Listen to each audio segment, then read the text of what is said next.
internautes de Dakar Midi, bonjour. Nous sommes venus aujourd'hui ñu ngi fii ci palais de justice de Dakar. La situation de Khalifa Sall ba tey mi ngi ci loxo justice ba tey amoon na procès en appel ñu doxoon ci fi woon dans le cadre de notre émission mooy petite promenade du jour bi laaj xalaatu nit ñi naka lañ xalaatee mbir mi daal ana lan moo ci seen gis-gis sur la situation. Bon, en ce qui concerne le procès, je suis là depuis ce matin. Et je vois que il y a du monde. Et d'après nos informations li ñu jotagul ci suba ak léegi procès bi des na commencé gul sax Khalifa ñu ci biir et tout suñu impression yi ñu ci njëkk a am nag lii rek la quoi. Moi je pense que tey le droit doit être lii parce que ñi fi ne ñëpp Khalifa jaar seen kanam c'est tous des hommes de droit.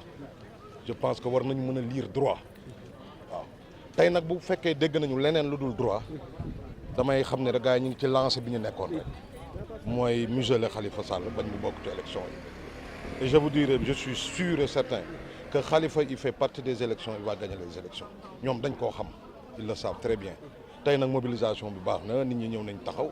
On va écouter et je pense aussi que ñun aussi on a confiance en notre justice. du ma ni sax avis wala décision bu mu ci mënti doon.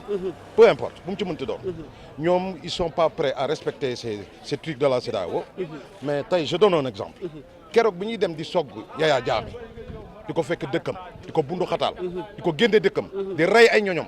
CEDEAO moo leen ko santoon. ñu d'accord président Macky Sall jiite ko. tey ànd ci dem def la mu def ñu xam tey lépp. Ce que cela a amené tey gis nañu Gambie la fa xew kon ñoom seen dem amul woon njëriñ ils ont tué des personnes ils ont délogé des familles te boobu CEDEAO moo leen ko santoon mais à leur faveur.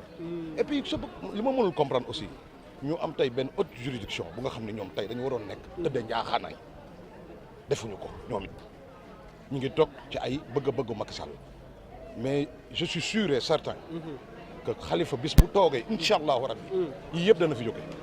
li tax mu war fi jóge ndax dañ ko gis ci moom li tax ñu gëm Khalifa ñun xam nañ ni tax mu gëm ko gis nañ fi ku ne te nit ñi ce qui damay rappelé tam nit ñi dañuy fàtte ni Khalifa du fi tey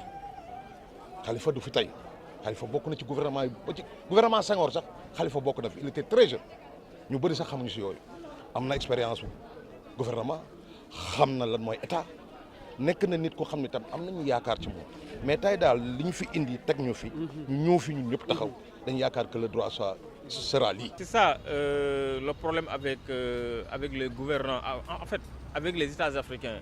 Si la décision leur arrange, on applique. Si la décision ne leur arrange pas, ils n'appliquent pas. Ou quand on a besoin de la CEDEAO pour un point bien précis qui nous arrange, on fait tout pour que la CEDEAO en tout cas puisse rendre une décision. Sur l'affaire de la Gambie, vous-même vous l'avez constaté. Là, en fait, on avait tellement sollicité la CEDEAO. Maintenant, cette même CEDEAO a rendu une décision, mais qui n'arrange pas nos dirigeants. Maintenant, ils feront tout pour ne pas l'appliquer. En tant qu'homme de droit, votre dernier mot sur la justice et votre message à l'endroit de... Écoutez, je pense qu'en tant que juriste, moi, je reste convaincu que l'état de droit doit demeurer. C'est-à-dire un pays où, aujourd'hui, la règle droit est piétinée pour des fins, en tout cas personnelles, dans un pays où la justice elle est instrumentalisée, dans un pays où on note une inertie totale, inquiétante du procureur de la République sur certains dossiers jugés scandaleux, ça devient grave. Dans un pays où la présomption d'innocence n'est pas respectée, dans un pays où, en tout cas, les fondamentaux qui sous-tendent un état de droit sont menacés par des pratiques en tout cas qui ne sont pas en tout cas exemplaires. Donc je pense qu'aujourd'hui, il faudrait que les gens se battent pour qu'on puisse avoir un état de droit fort, un état de droit en tout cas qui répond à son nom. Voilà, comme vous le voyez, nous sommes ici à la place de l'Indépendance, là où les rideaux tombent sur cette émission, la petite promenade du jour, ci question Khalifa Sall bi.